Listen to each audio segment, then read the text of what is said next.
I think Aleem said he envisions destruction playing next to DJ Reader. What can those guys do for the guys in your room?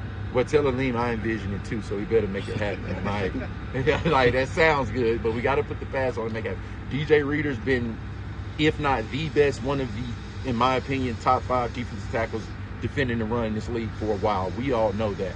But again, that's what he's done in the past before he put on this uniform. Aleem is a guy on the come. The same thing out of Aleem. I know the expectations T have for Aleem. We feel like he still hasn't tapped into his full potential, and he knows that. So you make sure the next time you talk to Aleem Coden that I said he better put that vision into reality, because that'll be a thing of beauty for guys like Jack, Enzo, Deborns, because it frees them up. It allows it. You got to hang on double teams on those guys who's blocking us. You know what I mean, kind of thing. So it's going to be a pleasure playing behind him. And Levi Onwuzurike is another D lineman I want to shout out, a guy that's worked through injury, and he's really progressing, a guy that we're excited to play behind this year as well.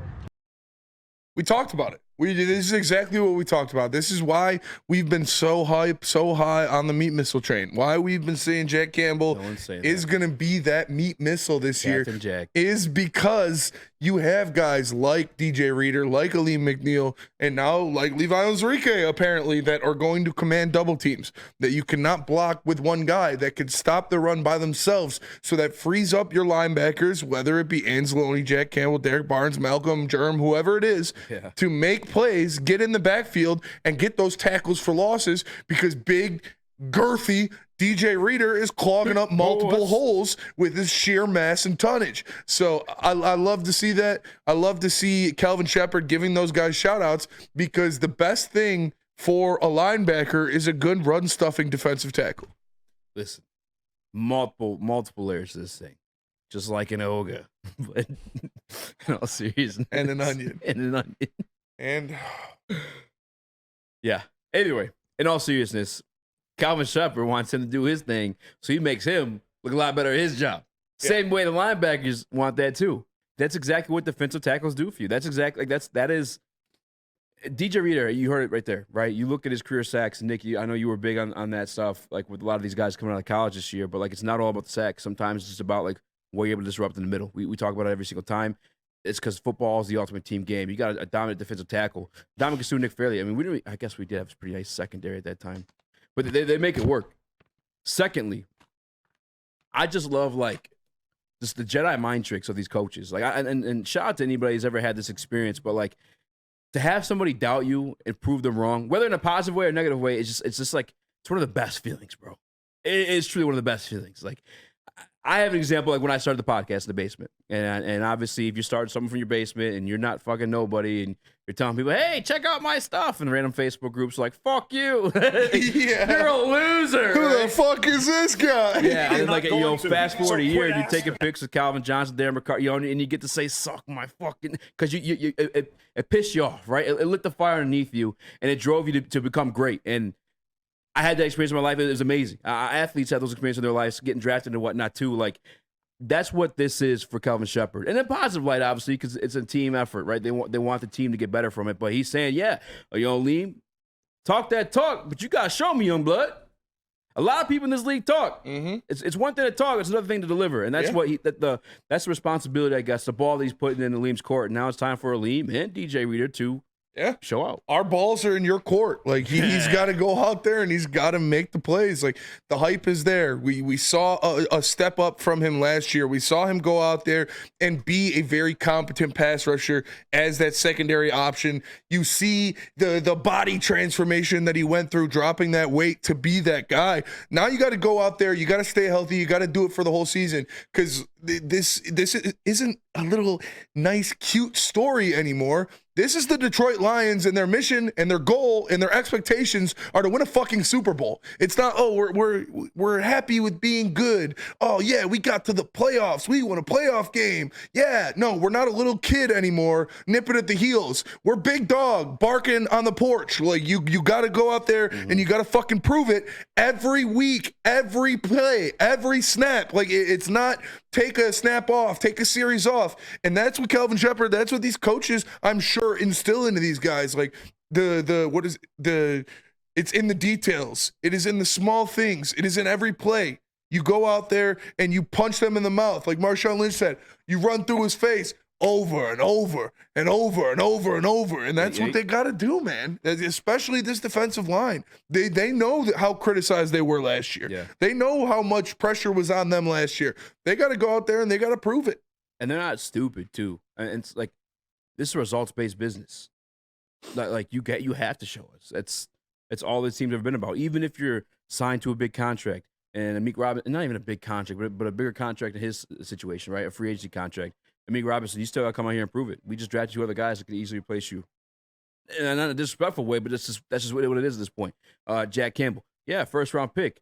You got to come out here and prove it, young man. Like, we took you, we invested in you, and we think you're going to put in the work. You still got to put in that work. That's just what this regime is based off of. And like, Chris, I know you want to say something. Nick, you want to say something too. Rock, paper, scissors, real quick. You got it, Nick. You got it. Clear out. Damn. Wow. No, the one thing. Sigma Nick in the building. Sigma for sure. All right, cool. Sigma Chad. All right, well, I hope I do not steal your points here, Chris. The thing about Aleem is he was drafted in that first draft class from Brad Holmes.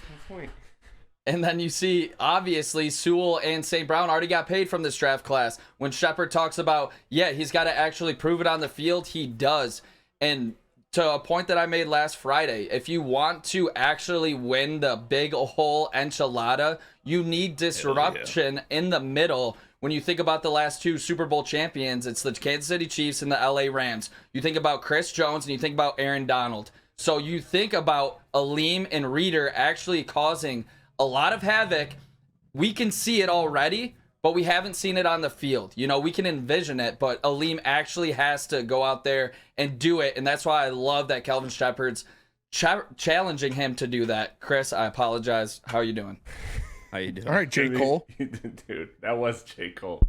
But to me, it always comes back to a conversation we've been having, you know, and this is us just, you know, team building, is why not extend Aleem? If this whole coaching staff, if this regime has faith in him, extend him now before he has that breakout season, and then that contract looks a lot different, right?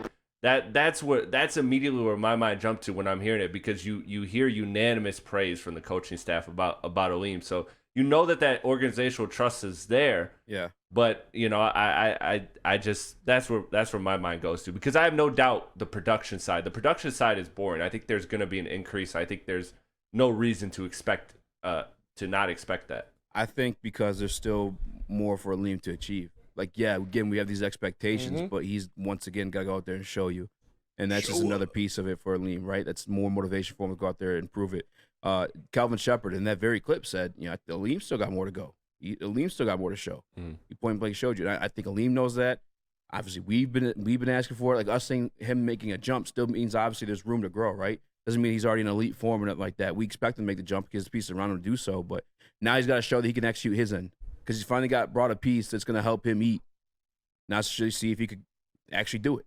And that's why he hasn't gotten that contract yet. I'm in agreement with you guys that, like, I think smart investment, you do something, right? At least while it's cheap, because it's going to kill your contract. But I guess lock it up if it does work out. But again, they're the business of proving it. This was a guy that was your second best pass rusher on your team last year, like behind Aiden Hutchinson, and it really wasn't close. But it also was, who else was there to compete? Yeah. You know what I'm saying? But Like, that it was also bad. proves it to him that even more. Who was he doing it next to? Quentin Bohanna and Tyson Alualu and a dude that starves dogs. Like, this was a guy that goes out there and did it by himself in the middle. So you got to give him more respect now that he has a DJ Reader who's an absolute mammoth of a human. And I know we all saw that graphic going around Twitter of him and DJ Reader. Yeah, him and DJ Reader being right next to each other in the upper echelon. In the upper echelon of pass rushing and run stopping when it comes to interior defensive linemen. So having 2 guys like that in the middle is a tough matchup for any center or guard, because a center and a guard, literally, they have to go at DJ Reader. If you try to put one dude on DJ Reader, he is going to be in the backfield every single play. Every single play.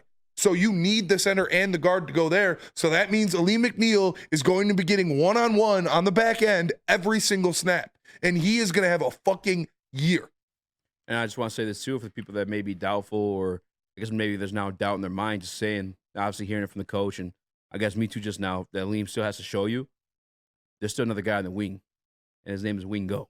All right, this guy coming up the line, I'm telling you guys, is amongst like the elites. Let him cook. That comes at that position. I'm talking about our guy from Tampa Bay. I'm kind of starting to maybe change my tune on that division a little bit. It might be theirs. What's his name again, Nick? You always remind me. Kalijah Cansey. Now obviously DJ Reader isn't as big as Vita Vea, but he's giving you that same production, right? Go look at Vita Vea. You guys all know he's regarded as a top guy in the league, but you look at his sack numbers, very similar to DJ Reader's.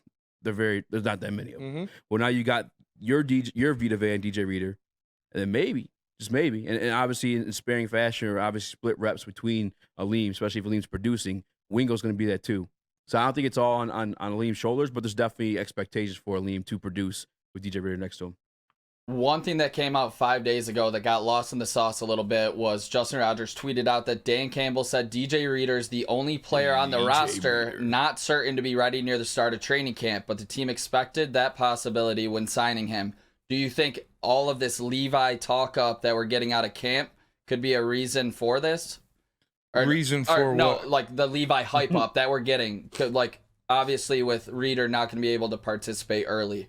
I don't think they correlate as much. Obviously, he's going to be getting more snaps in camp and getting more looks in camp because DJ Reader's not going to be there for the beginning of it. But if he's showing out, he's showing out. You know, if he's out there performing, it doesn't matter who's not going to be there. Especially with this regime, is they don't care who you are, what you make, what you do, where you're from.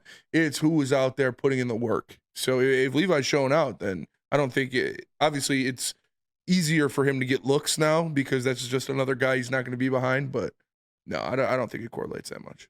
One thing I want to give you some context to the Levi stuff that I learned this week, and I remember hearing the stuff about Frank, but Frank, Zeitler, at times Glasgow, a lot of the interior offensive line wasn't playing last week when Levi was having all these reps. A lot of those 1 reps and sacks on Hooker and Goff were against like second string to third string guys. Just for the context of the Levi stuff. That's something I learned this weekend too, which I guess, I guess I should pump the train. I don't think we said anything crazy. I think we were just more admirable of the comeback in itself, but given the whole scope of things. Giving you guys the whole scope of the Levi stuff. Again, obviously, I'm a Detroit Lions fan. I hope that everything works out. I'm just giving, I guess, a spoonful of truth with it all. Does the Reader thing concern you at all? Or obviously no, because he got this done in the offseason and it was expected? Yeah, I think Brad spoke to it during the owners' meeting, the entire overhaul of the medical staff. And I'm assuming, obviously, I guess we have to see him in more of like a larger sample size, this medical staff versus the last one. But no, I have no concerns. He was highly coveted by all teams. And I think all teams obviously walked him through or worked them out to make sure that he would be contributing what his contract's worth. Because that's the biggest contract, money-wise, free agency-wise, that Brad's ever given out. For sure. Which is that DJ Reader. And we know Brad's stingy with the bread, so. He is. Yes.